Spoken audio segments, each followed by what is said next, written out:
Hello అండి, I'm doctor Kanaka Mahalakshmi, fertility specialist, మాతృత్వ fertility centre, Tirupati. ఈరోజు ఆడవారిలో ఎగ్ క్వాలిటీ ఇన్ఫ్లుయెన్స్ చేసే ఫ్యాక్టర్స్ ఏంటో మనం తెలుసుకుందాము.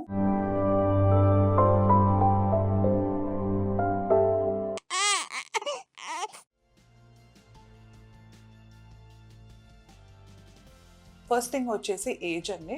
ఏజ్ ఇంక్రీజ్ అయ్యే కొద్దీ మనకు egg quality and quantity both తగ్గుతూ ఉంటాయి. యంగ్ వాళ్ళతో కంపేర్ చేస్తే మోర్ దాన్ 35 ఉన్న వాళ్ళకి ఎగ్ క్వాలిటీ అనేది చాలా ఇష్యూ వస్తూ ఉంటుంది. దీంతో పాటు వాళ్ళకు అబార్షన్ రిస్క్ అనేది కూడా ఇంక్రీజ్ అవుతూ ఉంటుంది. అండ్ సెకండ్ థింగ్ వచ్చేసి వెయిట్ ఎక్కువ ఉండడం వల్ల ఇన్సులిన్ రెసిస్టెన్స్ అనేది ఎక్కువగా ఉండి హార్మోనల్ ఇంబ్యాలెన్స్ జరుగుతూ ఉంటుంది. వీళ్ళకు ఆండ్రోజన్ లెవెల్స్ అనేటివి ఎక్కువగా ఉంటాయి. వీటి వల్ల ఎగ్ క్వాలిటీ అనేది కూడా దెబ్బతింటా ఉంటుంది. అండ్ థర్డ్ థింగ్ వచ్చేసి ఫుడ్ డైట్. మనము బ్యాలెన్స్డ్ ప్రాపర్ డైట్ తీసుకోకుండా ప్రాసెస్డ్ ఫుడ్, జంక్ ఫుడ్స్ కానీ అవుట్ సైడ్ ఫుడ్ ఇలాంటివి తీసుకోవడం వల్ల కూడా ఎగ్ క్వాలిటీ అనేది దెబ్బతింటది.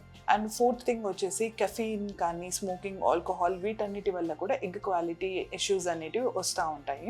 ఇంకొన్ని మెడికల్ కండిషన్స్ లైక్ ప్రీవియస్గా ఏదైనా ఎండోమెట్రియోసిస్ ఉంది, సర్జరీస్ ఏమన్నా అయినాయి, కీమోథెరపీ ట్రీట్మెంట్స్ వల్ల కూడా మనకు క్వాలిటీ ఆఫ్ ఎగ్ అనేది దెబ్బతింటూ ఉంటుంది. అండ్ ఫిజికల్ యాక్టివిటీ, ఎవరైతే ఫిజికల్గా ఇన్యాక్టివ్ ఉంటారో వాళ్ళకి కూడా ఎగ్ క్వాలిటీ ఇష్యూస్ వస్తాయి. ఎందుకనంటే వీళ్ళలో హార్మోనల్ ఇంబ్యాలెన్స్ ఎక్కువగా ఉండే అవకాశం ఉంటుంది. దానివల్ల కూడా మనకి క్వాలిటీ ఇష్యూస్ వస్తాయి. సో ఫిజికల్ గా యాక్టివ్ గా ఉండాలి. డైలీ 10,000 స్టెప్స్ కానీ లేదా ఒక హాఫ్ అన్ అవర్ ఎక్సర్సైజ్ చేయడం వల్ల ఈ హార్మోనల్ ఇంబ్యాలెన్స్ అనేది కరెక్ట్ అవుతుంది, ఫర్టిలిటీ ఎన్హాన్స్ అవుతూ ఉంటుంది.